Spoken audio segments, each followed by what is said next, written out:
and welcome to this video tutorial on how to add a new unit in AAXSYS. This training will be split up into several recordings so you can fully understand how to set up a unit in AAXSYS by using a step-by-step approach. As you can see, we are starting on the home screen under the Units menu.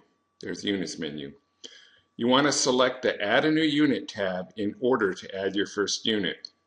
Once you have successfully added your unit, it is very easy to copy that unit to another unit, and all of the settings, pictures, and information will be instantly transferred to your new unit.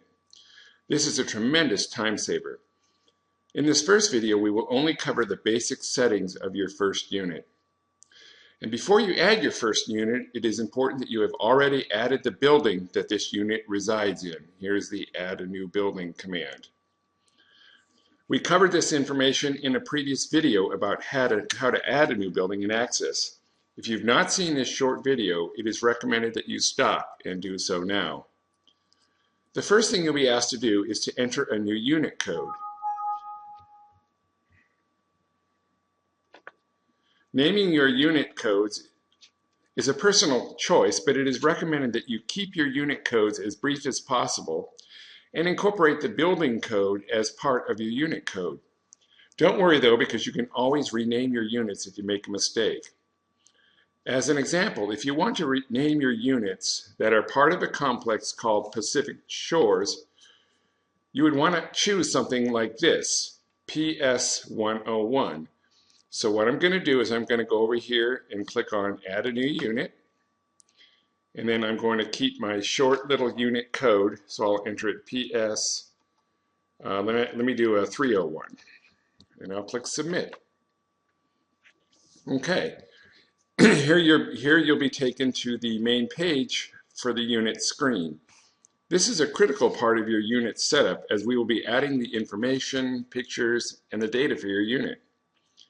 This video will only focus on the basic portion of setting up your units. We will work through each section of how to set up a unit in subsequent videos.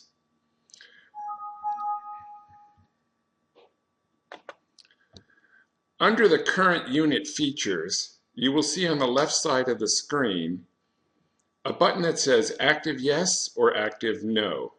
It always defaults to Active Yes, but if you want to deactivate a unit, simply choose the Active No button. And to the right, you will see a min and max screen.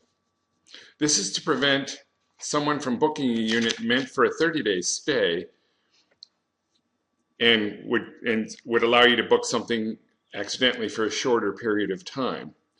Likewise, there will also maybe a max number of days that you will want this unit to be booked.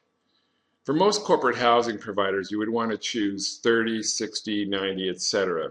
under your minimum days with no maximum stays. So I'm going to stay a 30-day minimum stay, and we'll leave the maximum stay blank.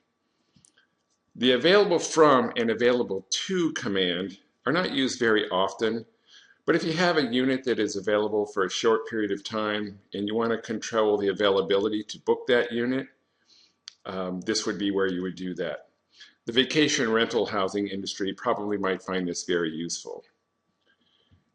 As we begin down the page, we will start with the name of the unit. This is not a requirement, and you can choose to enter it or not.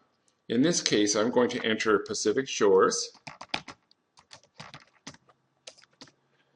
and I will put in the address. I'll put in one in my hometown of Santa Cruz, so we're going to go with 40 Schaefer Road. And here you'll want to enter the suite information, so we're going to put 301 because that was the apartment. Here we can talk about entering a neighborhood. Neighborhoods are probably more useful in big cities like San Diego or San Francisco, New York, etc., where you would have a particular neighborhood. So for instance, in San Diego, we could put Little Italy or something to that effect. So it's just important that you to use that if you want. It's not a requirement, again. Cross streets, however, are pretty important, and I suggest that you do it. The reason is because Your unit will be displayed in Google Maps when somebody clicks on the location of the unit. So you want to put the cross street. In this case, it is Mission Street. And I'll put some of the city, which is Santa Cruz, California. Okay. The phone information I would probably leave blank because the phone would be the actual phone number in the unit.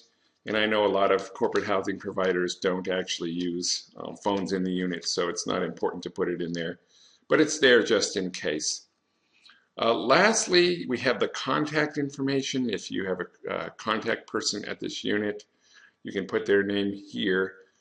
And finally, we have the managing agent. The managing agent could be one of your users or one of your reservation agents who is in charge of the unit, and you can simply pick up a drop-down menu here and add them as the managing agent. Again, strictly voluntary. It is not necessary. The most important thing is that once you have entered in this information, and again, we have a lot more to cover. We're just doing the very basic screen right here. Then you would want to save it. So anytime you do anything and you make any changes, you're going to want to save the unit. So I'm going to go down here at the bottom and I'm going to click on Save Unit Features. That way it'll save everything that I've done. Okay, I want to thank you for taking the time to watch this video. Please give us a call here at AAXSYS if you have any questions about this training.